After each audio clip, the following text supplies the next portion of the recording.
big news that the TBT's coming to Lubbock. That's right. And thank you, Pete. And so I've been following TBT for several years now, and it really has been cool to see how much they've grown from year one. And you go back and you look at the ESPN ratings from TBT from the time they started, and they just continue to go up every year. And so it's been incredible to see. And for TBT to expand to Texas, I think that's a big deal. But for them to specifically target Lubbock is the first site to host a regional in the entire state, I think that says a lot about our program. I think it says a lot about our fan base and our community, and just how passionate they are about the sport of basketball. And so I think it's a big deal. First game is going to be July 19th, and hope everybody comes out to support these guys. But I think a lot of these players are looking forward to lacing them up again here in the USA. Well, and just having the Air Raiders last year, and you talked about we want to host here. It's one thing to say it now, to see it happening. How satisfied are you with that? It was a lot of work, yeah.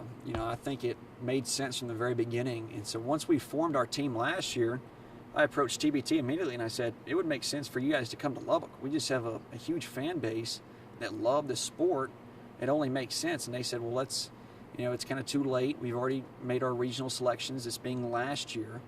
And then we worked real hard. I developed a good relationship with the co-founder, Dan Friel, of the tournament. And he just talked about the ratings on social media and on TV from our games last year, and the impressions and interactions on social media. He said it just makes sense. Y'all do have a good fan base, and we proved it last year.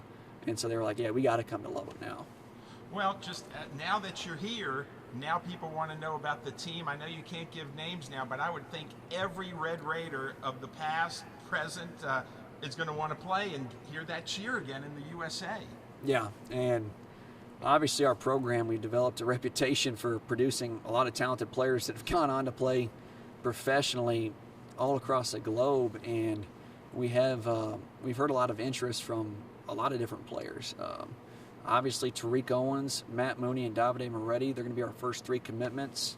You consider that kind of the backbone of our team and build from there. But we're going to have a lot of good players, and you're right, Pete. There's not going to be a shortage of talent come game time. But, we have lots of options at every position, and we fully expect to put a team out there that can win the whole thing.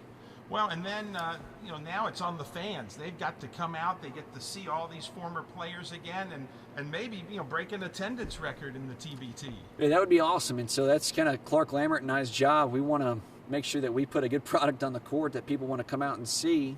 But, yeah, we played in Wichita last year. I think they have the attendance record. And, of course, I don't think that Texas Tech can't compete with the Wichita State Regional from an attendance standpoint. They do like their basketball, but I think we like our basketball just as much, if not more. So I fully expect if we get the right players on board, I think that we can definitely bring some people in for sure. And have you thought about who might coach the team? Yeah, so we're still considering that. There's lots of good options out there. I don't want to get into we probably have it down to 3 options, and I don't want to release the names just so for the people that don't end up getting the job, I guess. But we haven't made that decision yet. But that decision should be made hopefully within the next few weeks.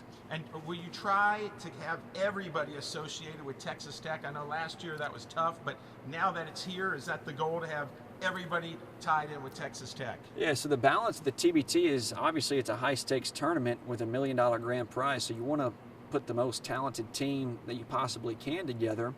And but I think with it being in Lubbock, that we'll have the ability to be able to recruit the guys that we need that used to play here, and that we can put we can put a team out on the court that everybody played at Texas Tech. We want it to be fully a Texas Tech alumni team, and we think if we get the right pieces, we can win the tournament with just Texas Tech guys. Well, and don't you think, too, if you have, it's like a Red Raider dream team, that maybe this place could get packed in July? No, I think it could. And you talk about the dream teams, in the past 4 years, the TBT, the champion of the tournament, has been an alumni team. Last year it was Buffalo. I think a Marquette team has won it, a Syracuse team. And if we get the dream team that we're expecting, that we're hoping for, I think, the fans are going to come out and they're going to want to see it, and hopefully we get out of our regional alive, which it will be a competitive regional. There's talks that Texas, the Longhorns, that they're going to have an alumni team here and be competing at the Lubbock Regional, and so that'll be fun to come out and watch. But it's not going to be just a cupcake regional. I mean, we're going to have to play well. As far as tickets online, there'll be a website that you can go to and apply, and there'll be a wait list, I think, early on before they officially release the tickets. We'll release player announcements on our Twitter page, so you want to follow our @Air Raiders TBT Twitter account for player announcements.